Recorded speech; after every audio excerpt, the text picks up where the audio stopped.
Welcome to another bookmas video. Today I thought I'd give you some book recommendations that I think would be perfect to gift certain people for Christmas, because I know if you have book lovers in your life that you really want to buy a book for, you might not know where to start, or you might not know exactly what's out there. So I've got a lot of options for you. I've set them out in different kind of categories. We're going to start off with YA books, so this is young adult. Got a bit of romantasy, some romance recommendations, some thrillers, and then a selection of books that I think pretty much anybody would like. And these would be perfect for that person that you just have no idea what kind of books that they'd like, but you really want to buy them a book. I've got a few that I think would work for pretty much anybody, and that I think are kind of all-rounder books that anyone would enjoy. So I have a lot of recommendations, and let's just get straight into it. The first category, like I said, is YA, so this is young adult. This is kind of split into two different age groups. YA as a whole is 12 to 18 years old, but we have lower YA, which is 12 to 14, and then upper YA, which is more like 16 to 18 type. And then we obviously have the middle ground in there as well. What I will say is, even though these are young adult, they're not just for young adults as well. Like, I read all of these books within the last year and I absolutely love them. Some of my favourite books are in here. So just because they come under the young adult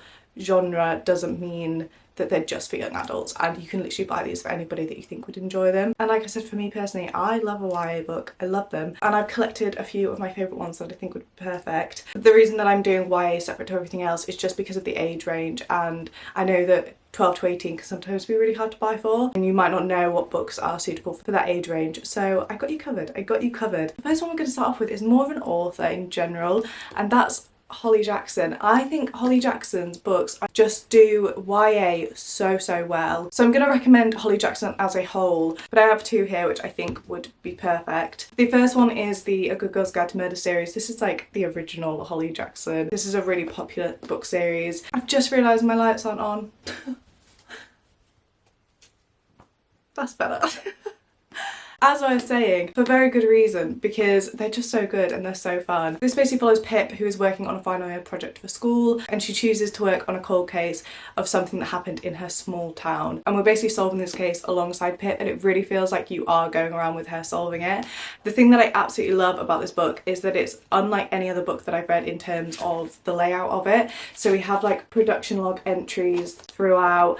There's text messages in here, there's pictures. Just the way that it's laid out is so fun to read, and it honestly makes you feel like you're not reading. And all three books in this series are like that as well, and they're just so fun. And they're just the perfect mystery thriller YA. And then if you know somebody that has read that series and really liked it, or you just want a bit of a different option, we also have Holly Jackson's other book. This is a standalone book, so it's not part of a series or anything, but this is the reappearance of Rachel Price, and I would say that this has a very similar vibe to A Good Girl's Guide to Murder, which is partly why I'm mentioning it now, because I know how popular that series is. So if you know somebody that's read it but hasn't read this one, I think this would be perfect. This one basically follows an 18-year-old called Belle, and her mum went missing when she was really young, and she's been missing for years, and then one day she reappears basically out of nowhere, and they're trying to work out where she's been all this time and what's actually going on. Just another really gripping YA thriller, and like I said, I think it would be perfect for lovers of A Good Girl's Guide to Murder as well. Then we have We Were Liars by E. Lockhart. This is honestly one of my favourite all-time books. I read this a couple of years ago, and I kid you not, I still think about this book to this day, and I would definitely recommend this literally for all ages. This is kind of a hard one to describe, but it basically focuses on a really rich, well-off family, and they go to their own island every single summer. So you've got like all the aunties, all the cousins there coming together. We're kind of following a group of like 5 teenagers mainly, and things kick off. I can't really say much about this book without ruining it, so that's all I'm gonna say. But trust me when I tell you, by the end of this book, I was staring at a wall. My jaw was on the floor. I could not believe what I was reading. And it's one that has genuinely stuck with me and that I still think about daily. And then we have one of my favourite all-time series ever, and that's the Natural series. You're probably sick of me talking about this series, so I'm going to keep it short and sweet. This is by Jennifer Lynn Barnes, and it's a series of 4 books, and there is also a little novella as well, but if you get this version of Bad Blood, then the novella is in the back. I absolutely adore this series. This basically follows a group of teenagers. They're basically recruited by the FBI to help work on cold cases, and they basically all have some sort of specialised skill and expertise. So we have like a lie detector in there. We have a girl who's really really good with numbers. We have profilers, so they're just really good at getting a gist of people and profiling them. And we basically follow them in each one of these books, solving the current case that they're working on at the time. It's very, very similar to Criminal Minds, but if Criminal Minds was young adult version. And what I love about this is because you're with the same characters throughout the whole series, you become really kind of connected to them and you feel like you're kind of part of that group. And it's one of those that literally feels like you're watching a TV show and it just feels like it's another episode of it, and that's what I absolutely love. So I think this would be perfect for anybody that likes solving crime, mystery type things. And like I said, it's one of my favourite series that I've read this entire year. Next we have Every Last Word by Tamara Islandstone. This is another one that I kid you not has stuck with me, and I still haven't quite recovered from this book. What I will say is that we're following a character that has OCD, and I know that that could be a trigger for some people and they might not want to read about that. So I am just gonna make a little disclaimer here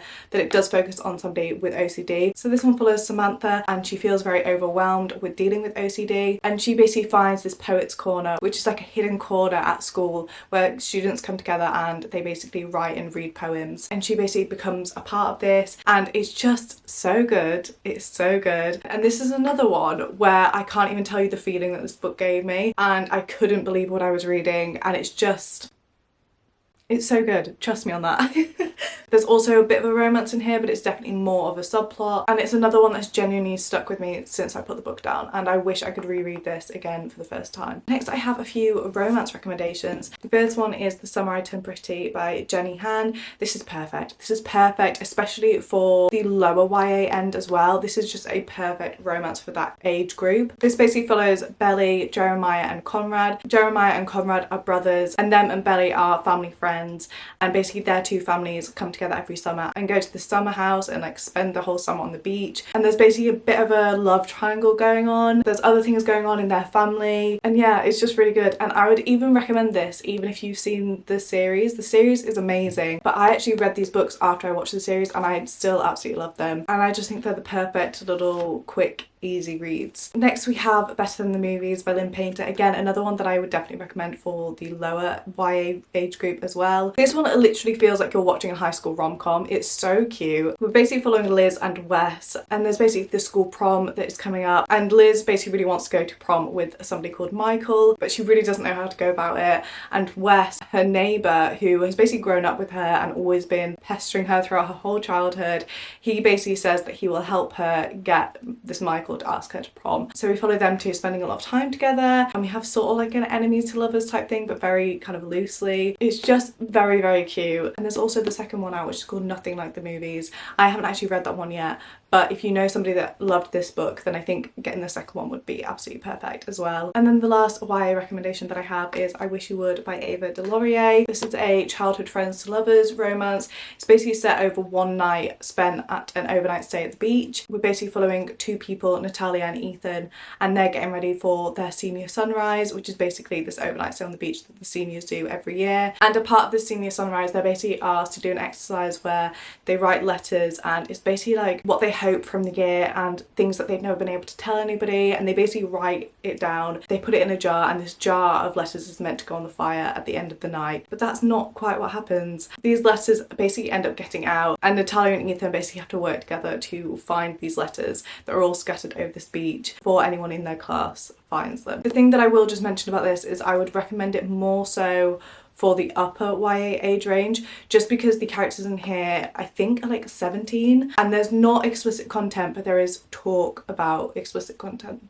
if that makes sense. I think there is a scene right at the beginning where it kind of talks about it. It's not explicit per se, but I did just want to mention that just in case. I do think this is an upper YA book, but it's another one that is really fast-paced and easy to read and has characters that you just become connected to immediately. Okay, moving on to romantasy. I'm going to mention them here because they're both YA series, so these are perfect for literally anybody, but also really good for the YA age group. First up we have Powerless by Lauren Roberts, which we know by now is another one of my all-time favourite series. This is basically following Payden, and Payden is basically living in a world where there's elites and there's ordinaries.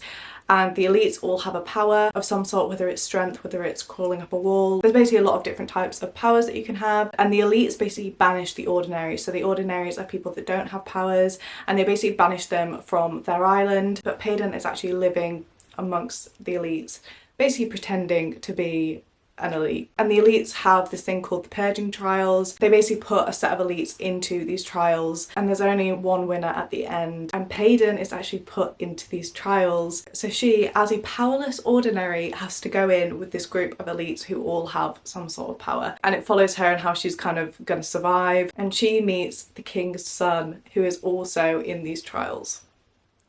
And that's all I'm gonna say. But this whole series is so good, so good. And it's my go-to romantasy series recommendation, literally for anybody. And then the next one is the Once Upon a Broken Heart series by Stephanie Garber. This is a very different vibe to Powerless. This is a lot more sort of whimsical and magical. We basically follow Evangeline, and she's about to watch the love of her life get married to somebody else, and she's so distraught that she ends up making a deal with her fate. And this fate is the Prince of Hearts, and of course he wants something in return, so she's kind of tied to him until she repays for his help. And the feeling of this whole series is just very magical, very chaotic, that I feel like there's a lot going on that just makes it really, really fast paced. I will say the writing in here does definitely feel like YA. It's very, very digestible, very easy to read, and it is very noticeable that it's YA written. I'm just mentioning that because I know that that might bother some people, but it's just a very magical, whimsical series. Okay, next, moving on to thrillers. A couple of these I feel like are more author recommendations, but I have got specific books of theirs as well to recommend. The first author is Lisa Jewell. I think Lisa Jewell writes really, really good thriller mysteries. They're so fast paced, they're so gripping, and they're just really gonna keep you hooked the whole time. My two personal favourites of Lisa Jewell's are The Night She Disappeared. This one follows Tallulah, and she basically goes missing, and it follows her mum trying to find out what happened and uncover little puzzle pieces and putting them together and trying to find her and work out what actually happened. This was my first Lisa Jewell book that I read, and I was hooked literally from page one. I was so invested in the story, it literally flew by, and the way she writes, it just makes you forget that you're reading. So I definitely recommend her books in general, but this is definitely one that has stuck with me. And then we also have Then She Was Gone, which is another one about a missing girl. This time it's a 15-year-old, and it follows her mum 10 years on from when she disappeared, and follows her meeting this guy. And when she meets this guy, she also meets his daughter, who looks a lot like her daughter that went missing. So a lot to find out, a lot to uncover in this one. And then another author, you can probably guess who I'm gonna say, but we have Freida McFadden, my favourite psychological thriller author. I just adore the way she tells a story. I kid you not, I'm literally recommending any Freida McFadden because all of her books are so gripping. They've got such a good kind of atmosphere of a thriller, and they're just guaranteed to be slightly unhinged, very twisty, and just a really gripping book. The ones that I'm going to recommend, in case you just have no idea where to start, I'm first going to recommend the Housemaid series. This is probably, I'd say, her most popular book probably, but I do think that it is a really great one to start with. I really, really liked this whole series, but I think it's the first one that is probably her most popular book. This basically follows Millie, and she gets a job working for this really rich family, and she's a live-in housemaid, and she basically realises the longer that she's living there that not everything is as it seems, and something weird is going on, and she doesn't feel quite comfortable. Like her room, for example, has a lock on the door. Just weird things are happening. Weird things are happening. It's a very fast-paced, gripping thriller, and I'm also mentioning the other two as well in case, like I said before, you know somebody that's read the first one and liked it. There's also The Housemaid's Secret and The Housemaid is Watching, which I would also definitely recommend. Then we have Never Lie. This one is really, really good, especially around this time of year, because it has a definite wintry feel to it. This basically follows two newlyweds, and they're going to this big manor house to look round because they're looking to buy it, but when they get there, their real estate agent can't make it because it started snowing really heavily, so they end up going into this house by themselves and getting snowed in. And this house actually belongs to a psychiatrist that went missing, and in this house they find the psychiatrist's tapes between her and her patients. And I really enjoyed this one because they have like transcripts of the recordings of the tapes, so it kind of mixes it up when you're reading it, and it just makes it honestly fly by. This had me on the edge of my seat, and it's one of those books that when you're reading it you feel like somebody else is watching you. It's got that kind of creepy, on edge feeling to it, and like I said, because they're stuck in a snowstorm, it's definitely got a wintry, creepy vibe to it, and I think it would be perfect especially around this time of year. But they're the two main ones that I'm going to recommend to start with if you have no idea where to start with Freida McFadden's books. But like I said, literally any of them. If you go and read a summary of them, you literally just pick the one that you're most drawn to and you're most interested in, because they're all just as gripping and fast-paced as each other, and I just massively recommend her as an author. And then the last thriller that I'm going to recommend is The Castaways by Lucy Clarke. This one gives very similar vibes to Lost, the TV show, but before it all gets weird and all kicks off, like the early seasons of Lost. This one follows two sisters and they're meant to go on holiday together. One of them makes it onto the flight, one of them doesn't, and the one that's on the flight, the plane actually ends up crashing on this deserted island. So we follow both sisters. We follow the one on the island and we follow her basically trying to survive with these people, but also finding out what actually happened and why the plane went down, because it wasn't supposed to happen, obviously.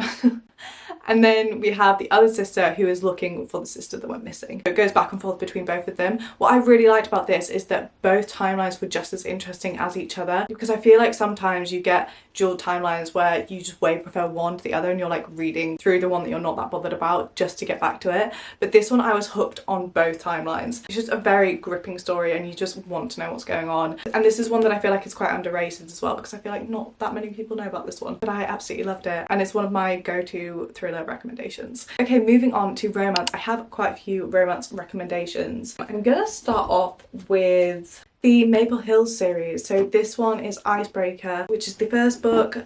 We have Wildfire, which is the second, and Daydream, which is the third. These are by Hannah Grace, and the reason that I'm recommending these is because I think that they would be perfect for anybody at uni or who is a student. These are said to be 18+ books because they have explicit content in them, just something to be aware about depending on who you're buying it for. But these basically follow a group of friends who are all at university together. The first and the third one are set on the uni campus, and then the second one in the middle is set during the summer holidays. But we're following a group of friends and each book basically focuses on a different couple within this group. So the first one follows an ice hockey captain and a figure skater, and the hockey team basically have trouble with their ice rink, which means that they have to train on the figure skater's ice rink. So it's kind of like a forced proximity type vibe. And Nate and Anastasia, to start with, they just really don't get on. It's just a lot of fun. It's one of those where you're just so invested in the characters. All of these books in the series are more just for the vibes rather than the plot. I mean, there is a slight plot there, but it's more just for the vibes and the connection with the characters. And like I said, I think somebody at uni or who's a student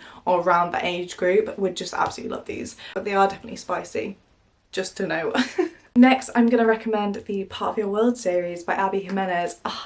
I love the series. I love it. This one I think would be perfect for pretty much anybody. In this one we have Part of Your World, Yours Truly, and Just the Summer. It's an interconnected standalone series, but I would definitely recommend reading them in order because the last book in the series is just going to hit differently if you read them in order. Just trust me on that one. So each of these focuses on a different couple, but the couples are connected somehow. So for example, this one focuses on Alexis and Daniel, and the second one focuses on Brianna, who is the best friend of Alexis. So that's kind of like how they're connected. The thing that I absolutely love about every single book in this series is that the stories just feel very real and genuine and like they actually could happen, and they feel like very thought out characters and honestly like characters that could be in the real world. I just really like how the characters feel very well rounded as individuals, but then we're seeing two characters come together and try and work out whether they can be together or not.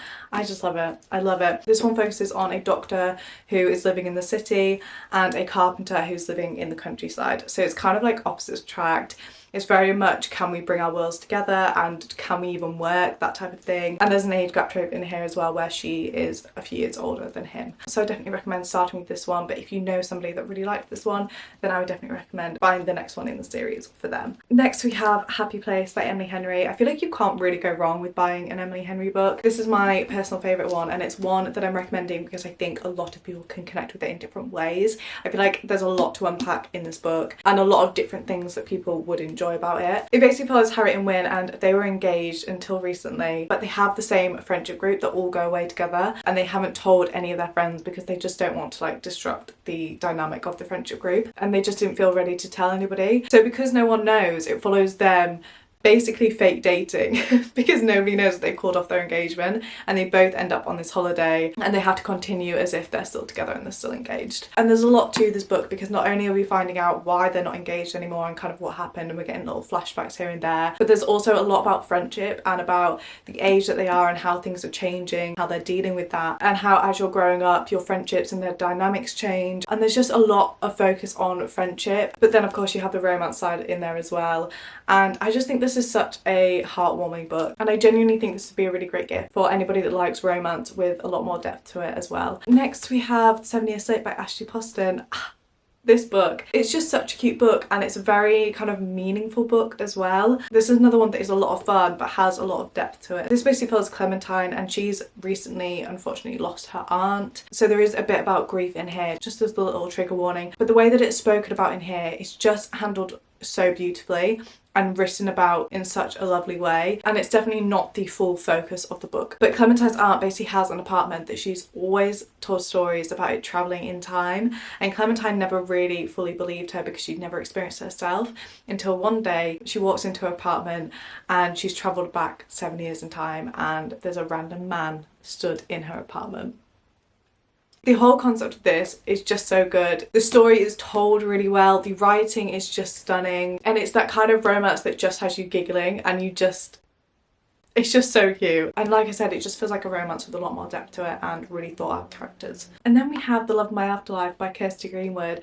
This is just such a feel-good book. It's just so funny. It basically follows Delphi, and she has recently died, and she ends up in the afterlife. And while she's there, she meets this afterlife therapist, but not only the afterlife therapist, but also a man. And this man she has a little moment with, and she's basically adamant that this is the one. And there's a bit of a mix-up, and he ends up getting sent back to Earth, and she's still very much in the afterlife.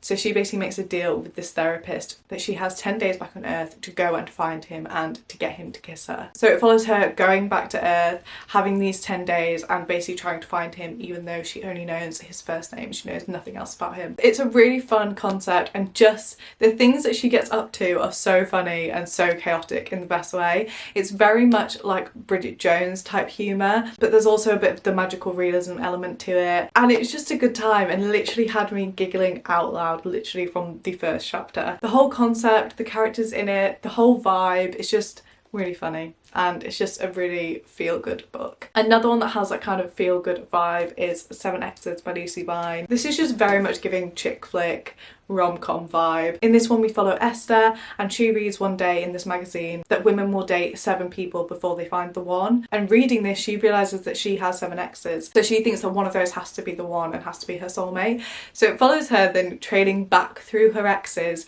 tracking them down, seeing what they're up to, seeing if there's still a spark there, seeing if they're the one. It's slightly unhinged, it's just funny, it's a good time, and like I said, it just has that real chick flick kind of feel. And then for some books that I think would be perfect for anybody, and would be perfect if you just have no idea what that person likes and you just don't know what kind of book that they would enjoy, I have a few here that I think that pretty much anybody would enjoy, and I would personally buy for majority of people in my life. The first one is The Time Traveller's Wife. Even if you've seen the film, I would still recommend the book as well, because as to be expected, there are a lot of details that are missed out in the film. But this is basically a love story with this time travel element in it, and it follows Henry and Claire meeting at different stages of their life, and Henry is the one that is able to time travel. So we follow him meeting her at different stages and different ages. That's kind of the best way that I can describe this book without giving any spoilers or anything. It's just following their relationship and how it evolves and changes over time, how they got to the point of being in a relationship when he's a time traveller, essentially. Next we have Tomorrow and Tomorrow and Tomorrow by Gabrielle Zevin. This one follows Sam and Sadie, and they're basically working on video games together and creating it, and it follows them doing that. It follows how they met and their friendship throughout the years, and that's kind of its main focus. It's not a romance, but it is about love and about connection and about friendships and how they kind of evolve over the years that they have known each other. Next we have The 7 Husbands of Evelyn Hugo by Taylor Jenkins Reid. This one follows a Hollywood icon, Evelyn Hugo, and we follow Monique, who's a magazine reporter, and she basically goes to interview Evelyn Hugo, and it follows Evelyn going back through her relationships that are in the limelight, and we learn a lot about Evelyn and her career in the 1950s, being this Hollywood icon, and we get a lot of behind the scenes of what's actually going on, and everything just isn't quite as it seems or as people think that it is on the outside. And this is another one that I would literally recommend for anybody. Then we have Where the Crawdads Sing. I kid you not, I recommend this to everyone. It's just got such a good mix of coming of age but also thriller mystery, and the vibe of this book is so good, and I literally recommend it to people and then I say go and watch the film now because the film adaptation is also so good. This is set around the 1960s and we're basically following Kaya, who lives out in the marshes, and we're with her the whole time watching her grow up, and she's essentially living out there by herself. She's finding out the way of the world all by herself from a very young age, and we also follow her kind of experiencing her first romance. I absolutely loved the vibe of this book and I could imagine it so clearly, and then also, like I said, it just has a really good mix of a bit of everything, and I just really connected with Kaya, and I liked that we spent the whole time kind of growing up with her. It just makes you feel really connected to her, and there's also things in here that I just did not see coming. So just overall, a really great book. And then the last one that I'm going to recommend, and that again is one that I recommend to literally everybody, is Before the Coffee Gets Cold. This one I genuinely think would suit anyone and everyone. This one is all set in a cafe in Tokyo, and this cafe is really special because you can go in and sit in a certain seat and you can time travel and go and visit whoever you want that has also been to that cafe before. And it's essentially 4 short stories, but they're all kind of connected because they take place in the same cafe. And within these short stories we're basically following one character who goes to the cafe and wants to time travel, and we learn who they want to go and meet, why they do, what they want to say, and then we also follow them actually time traveling and going to meet this said person. And this is one of those books that is just so meaningful in so many ways, and so kind of just really makes you think and think about the world differently, and it just really looks at friendships and family and connections and relationships in just such a different way. It just feels like it represents a lot of different emotions within these different stories, and I just love the way that they're told, and I really liked the whole vibe of the cafe. It's just very cozy and you really feel like you can imagine it when you're in there, and the characters that work there, because they're in every single one of these books. This is a series I think of like 4 or 5 books, and there's some of the same characters